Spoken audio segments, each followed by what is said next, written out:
Chapter 7. Finally, Molly has stopped being a grouch. It was gradual, and I'm not even sure the change is a good one. She hasn't gone back to being the old Molly she was before she was sick. She isn't giggly, funny Molly anymore, full of smiles and ideas and silly enthusiasms. I don't know what she is now. A stranger, mostly.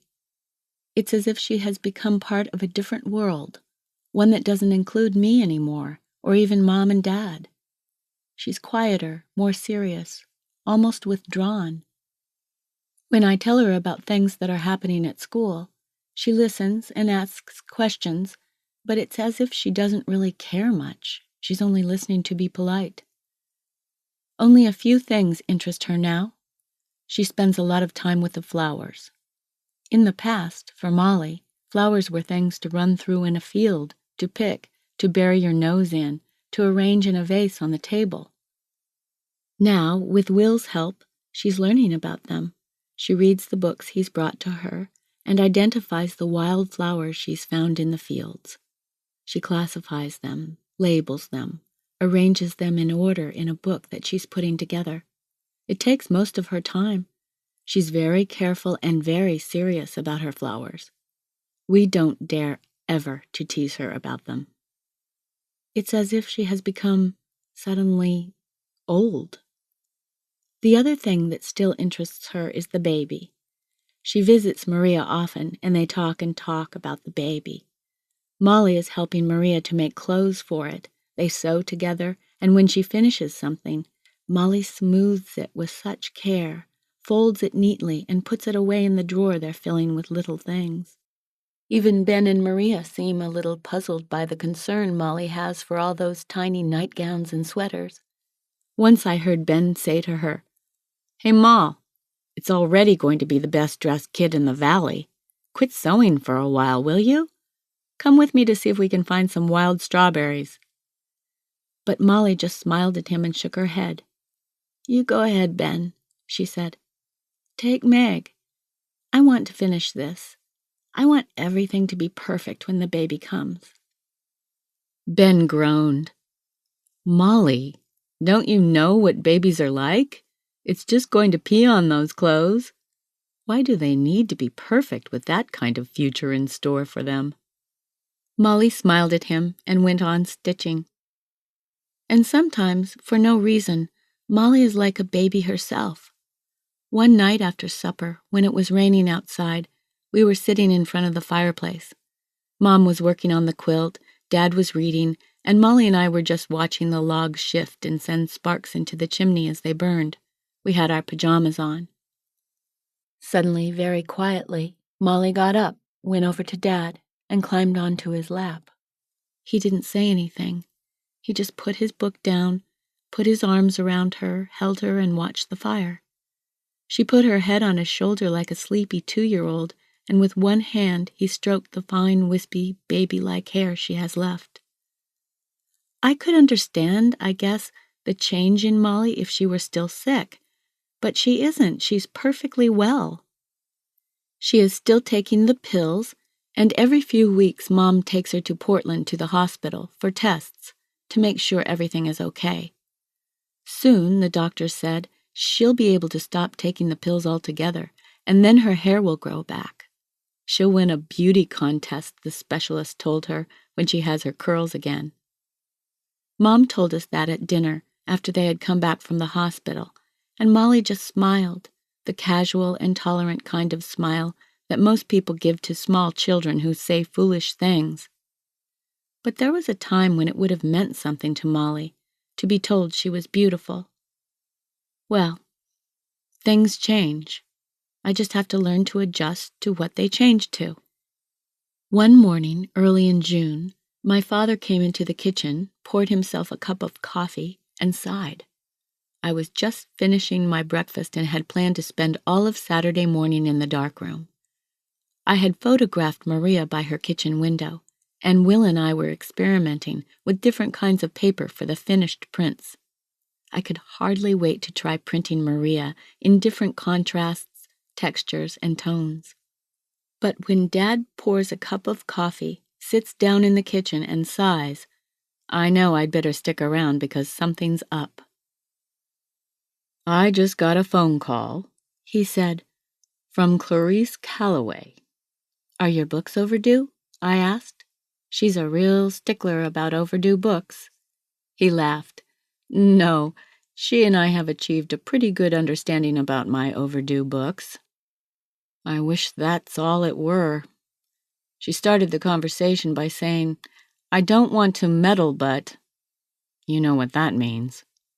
It means she wants to meddle. Sometimes she starts with, "I don't mean to be inquisitive, but—" Right, and that means she means to be inquisitive. I can see you have Clarice figured out, Meg. Well, this time she's upset about Will renting the house. She says the whole village is up in arms, which I assume is a Calloway exaggeration, because there are hippies living in Will's house. Hippies? What's that supposed to mean? Dad frowned. I don't know. Ben has a beard, and I guess by Clarice's definition that makes him a hippie. But maybe you can shed some light on the things she brought up. Is it true that Ben and Maria are growing marijuana behind the house? I started to laugh. Dad, of course not. They've put in peas and strawberries so far. Ben wants to plant squash, but he hasn't decided what varieties yet. And his tomatoes and beans go in this week. Was it true that they walk around nude? Good grief, Dad, no, it isn't true. But even if it were, whose business would it be? They're out in the middle of nowhere. One afternoon, Maria took off her shirt and lay in the sun. When I came along, she had her shirt off, and she asked me if I minded. I said I didn't, and she left it off for a while. She gets so hot and uncomfortable because the baby's due soon. Well, that was another of Clarice's topics. Is it true that they're planning to have that baby by themselves, in the house? Yes, but they've both been reading everything they can find about delivering a baby.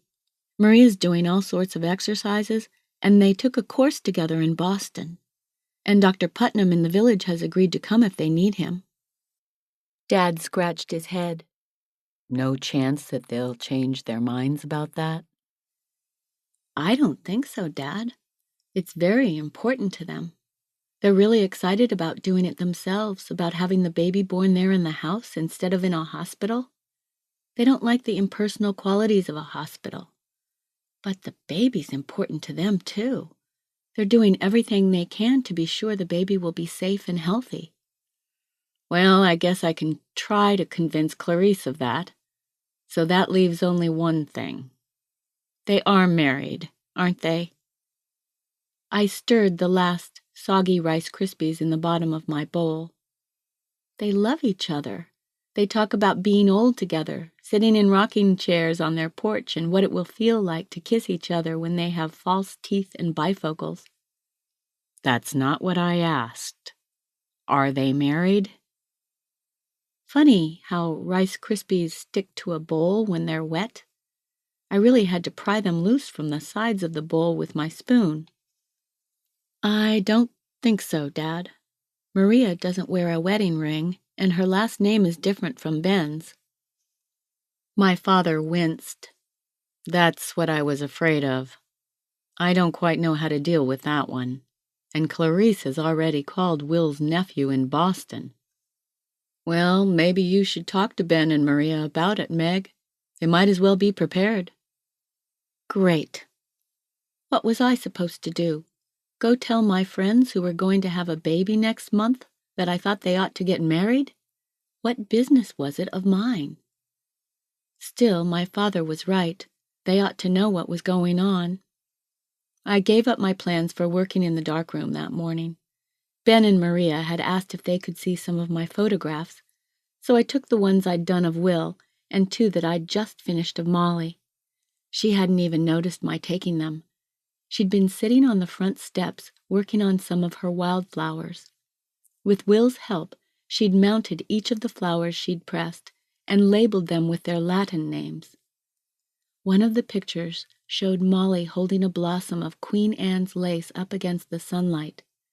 Both she and the blossom were in silhouette, The other photograph was of her bent head, with what was left of her curly hair falling down over her face as she arranged some tiny flowers on a page. Ben and Maria were hanging sheets and towels on the clothesline behind their house when I got there. They did their wash together every Saturday, using an old wringer machine that they'd bought at a garage sale. Ben always teased Maria that if she didn't have the baby on time, he would put her through the wringer and squeeze it out. Just thinking about it makes my stomach lurch, but Maria thought it was funny. "Hey, Meg," Ben called cheerfully when he saw me coming. "This time next month we'll be hanging diapers." "You mean you'll be hanging diapers," laughed Maria, as she snapped a wet dish towel into the air to get the wrinkles out. "I'm going to be lying in bed, being waited on, having tea brought to me on a tray while I recover." Knowing Maria, I didn't think she was going to be spending much time in bed recovering. She'd probably be up and around the day after the baby arrived, sanding the floors, building a bookcase, making raspberry jam. I talked her into letting me help Ben with the rest of the laundry, and she went inside to make a pot of tea. We sat around their little painted kitchen table and shared tea with fresh mint in it. I took out the photographs to show them. They loved the ones of Will because they love Will, but the two of Molly were better. They thought that, and I could see the difference too. Partly it was because I have been learning so much from working with Will. Partly it was because I was using his German camera now. He had taught me to use the different lenses. I had shot these two of Molly with the 90mm lens, and I'd been able, that way, to do it from a distance, so that she hadn't known I was doing it. The look on her face was absorbed, preoccupied with her flowers. The fine lens caught the sharp outline of sunlight on her hair and the shadows across her face and hands. I asked Molly if she wanted to come with me this morning. I explained, but she wasn't feeling well. She said to say hi, though, and to see how you're coming with the cradle. Maria grinned with pride and pointed into the living room where the cradle stood, finished. It glowed with wax. Folded over one side was a soft yellow crocheted blanket. "Meg?" asked Ben hesitantly. "What's wrong with Molly?" I told them about her illness, about the nosebleeds, the hospital, the transfusions, and the pills that were making her hair fall out. They were both very quiet. Ben reached over and ran his hand gently over the top of my head. "That's rough," he said. "That's very rough." "Well," I explained, "it's not that big a deal, and she's lots better. Look." I pointed to one of the photographs. "See how round her face is getting? She's gained 10 pounds since she came home from the hospital." Maria poured more tea into our cups. "I'm glad we came here, Ben," she said suddenly. "For Molly. She's so excited about the baby." That reminded me why I had come to see them. "Ben, Maria," I said, "you know the little church in the village?" "Sure," Ben said. "The white steeple? It looks like a postcard picture. Why? You going to photograph it?" "No," I said. "But last Saturday, when I was in town with Mom to buy groceries, there was a wedding there. It was really neat. The bride came out and threw her bouquet from the step. The bridesmaids all had light blue dresses on, and—" I hesitated. "Well, I don't know. It was just nice." Ben and Maria were both making faces. Ben is quite good at making faces. He screwed his mouth up sideways and crossed his eyes. "Weddings," he said. "Yuck." Maria rolled her eyes and agreed with him. "Yuck," she said. "Why?" I asked. "What's wrong with getting married, darn it?" They both looked surprised. "Nothing's wrong with getting married," Ben said. "It's weddings that are so awful. What do you think, Maria? Shall we show her?" Maria grinned and nodded. Yeah, she said. She's a good kid. Ben went into the living room and took a box out of the closet. He brought it back to the kitchen table and set it down. He leered, fingered his beard, and said in a diabolical voice, "You want to see some filthy pictures, lady?" Then he opened the box. I started to laugh.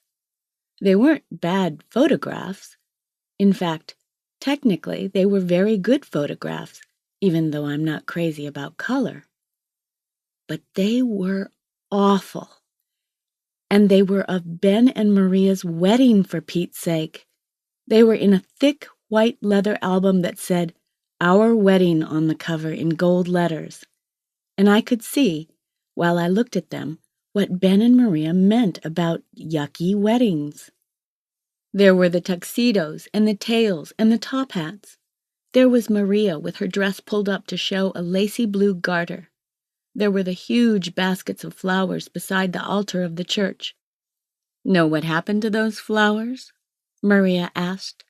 $200 worth of flowers? They got thrown away as soon as the service was over. There was the wedding cake, about 3 feet high, decorated with birds and flowers and frosting ribbons.